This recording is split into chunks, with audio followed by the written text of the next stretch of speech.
بسم اللہ الرحمن الرحیم۔ السلام علیکم۔ دل کا بوجھ اللہ کی بارگاہ میں رونے سے ہلکا ہوتا ہے، جس میں نہ ماضی کا تانا ملتا ہے نہ مستقبل کا خوف ہوتا ہے، صرف کرم کی چادر سے ڈھانپ دیا جاتا ہے۔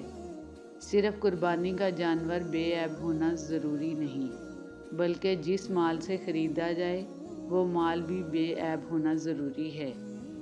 صحبتیں انسان کے اوپر رفتہ رفتہ نامعلوم انداز سے اثر کرتی ہیں۔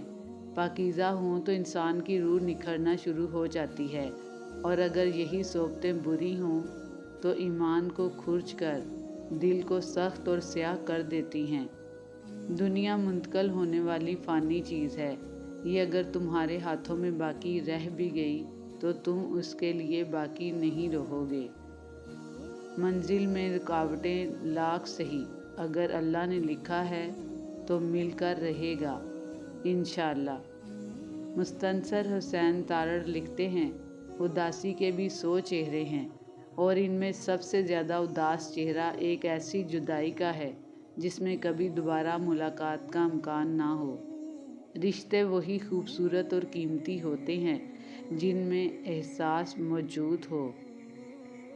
عزت وراثت نہیں ہوتی جو بانٹ لی جائے، یہ کمانی پڑتی ہے، جیتنی پڑتی ہے، اور اسے کمانے یا جیتنے میں برسوں لگ جاتے ہیں، لیکن اتنی محنتوں سے کمائی اور جیتی ہوئی عزت کو مٹی میں ملنے میں پل نہیں لگتا۔ انسان پریشانیوں کی گنتی کرنے کا ماہر ہے، لیکن نعمتوں کا حساب رکھنا بھول جاتا ہے۔ اللہ تعالیٰ قرآن میں فرماتا ہے، اللہ کو قربانیوں کے گوشت نہیں پہنچتے نہ ان کے خون، بلکہ اسے تو تمہارے دل کی پرہیزگاری پہنچتی ہے۔ کچھ لوگ تمہارے جواب کے قابل نہیں ہوتے، اس لیے ان کے سامنے خاموش رہو، انہیں یقین کرنے دو کہ وہ جیت گئے ہیں۔ اللہ سچ جانتا ہے، تم اپنا سچ جانتے ہو، اور یہی کافی ہے۔ میں نے کچھ لوگ رکھے ہیں اپنی پیٹھ پیچھے برائی کرنے کے لیے، تنخواہ کچھ بھی نہیں لیتے، مگر کم بخت کام بڑی ایمانداری سے کرتے ہیں۔ سائیڈ ایفیکٹ صرف دوائیوں کے ہی نہیں ہوتے، بلکہ رویوں اور الفاظوں کے بھی ہوتے ہیں۔ زندگی میں بینک بیلنس کی طرح اچھے کام بھی جلدی جمع کرنا شروع کر دو، تاکہ آخر میں پچھتاوا نہ ہو۔ کہانیوں میں لوگ صدموں سے مر جاتے ہیں، لیکن حقیقت میں ایسا نہیں ہوتا۔ ہم درد کی انتہا تک پہنچ کر بھی زندہ رہتے ہیں۔ خاک سے بنے انسان میں خاکساری نہ ہو تو ایسے انسان کا ہونا نہ ہونا برابر ہے۔ ماں کے بنا زندگی ایسے ہے جیسے بنا دھاگے کے سوئی، سیتی کچھ بھی نہیں، بس چبھتی جاتی ہے۔ تعلق بھی رزق کی طرح ہوتا ہے، اگر بدنیتی آ جائے تو برکت ختم ہو جاتی ہے۔ رسول اللہ صلی اللہ علیہ وآلہ وسلم نے فرمایا، ایمان کے 70 سے زائد درجے ہیں، ان میں سے افضل ترین لا الہ الا اللہ کہنا ہے۔ دنیا میں سب سے بڑی کمزوری شرافت ہے، جس کا فائدہ اکثر 2% کے لوگ ہی اٹھاتے ہیں۔ سب سے زیادہ مشکل اس دروازے پر دستک دینا ہوتا ہے جس کی چابیاں کبھی آپ کی ملکیت رہی ہوں۔ اور پھر اللہ نے میرے دل میں ہر اس شخص کے لیے بیزاری ڈال دی جو میرے ساتھ مخلصی کا دکھاوا کر رہے تھے۔ میں نے کبھی خود کو اتنا سمجھدار نہیں سمجھا کہ دوسرے مجھے بیوقوف لگیں، میں نے کبھی خود کو اتنا نیک نہیں سمجھا کہ باقی سب مجھے گناہگار سمجھیں۔ نکتہ چینی واحد چینی ہے جس میں نمک مرچ اور مسالہ جات تو ہیں مگر چینی نہیں۔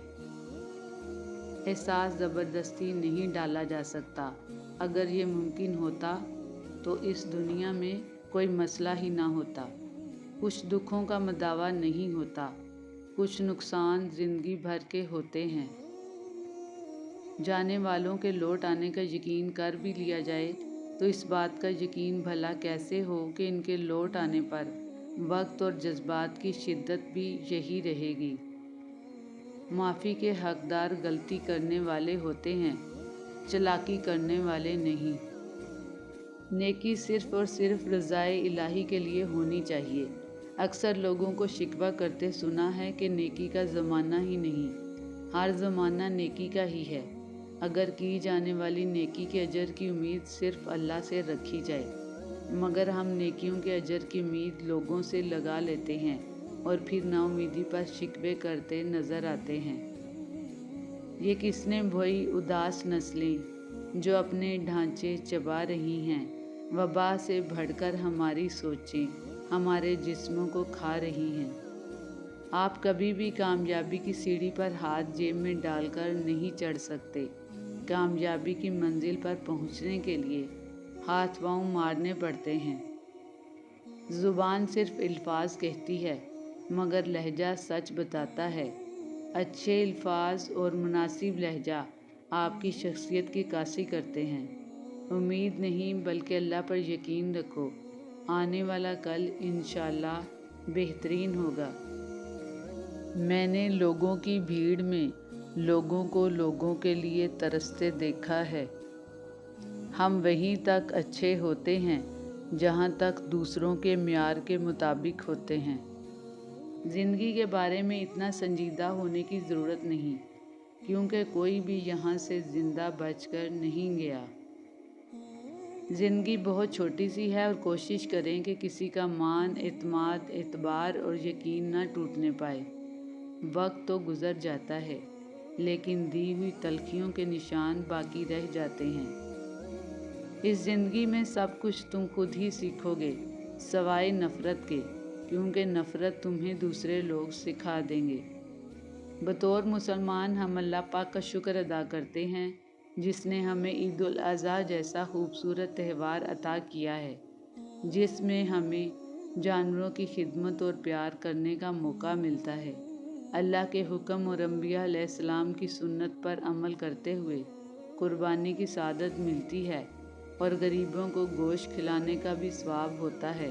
بلا شبہ اللہ کا دین اسلام بے حد خوبصورت ہے۔ زندگی انہی کی حسین ہوتی ہے جو ہر حال میں اللہ کا شکر ادا کرتے ہیں۔ رویے ہاتھ نہیں اٹھاتے، گولی نہیں چلاتے، پھر بھی اکثر لوگوں کی جان لے لیتے ہیں۔ بہت زیادہ بولنے والے جب اچانک سے چپ کی چادر اوڑھ لیں تو پناہ مانگنا اس روگ سے جس نے بولنے والوں کو دیوار بنا دیا ہو۔ ایسے ہی کوئی چپ نہیں ہوتا۔ جب درد حد سے بڑھتا ہے تو بولنے کی سکت چھن جاتی ہے۔ منہ میں زبان ہونے کے باوجود انسان بے زبان ہو جاتا ہے۔ قیامت کی حسرتوں میں سے ایک بڑی حسرت یہ ہے کہ کوئی اپنی محنت سے کی گئی نیکیوں کو کسی اور کے میزان میں دیکھے۔ اس لیے زبان کی حفاظت ضروری ہے۔ اپنے ماں باپ کی لاڈلی بیٹیاں اکثر آزمائش کا شکار رہتی ہیں۔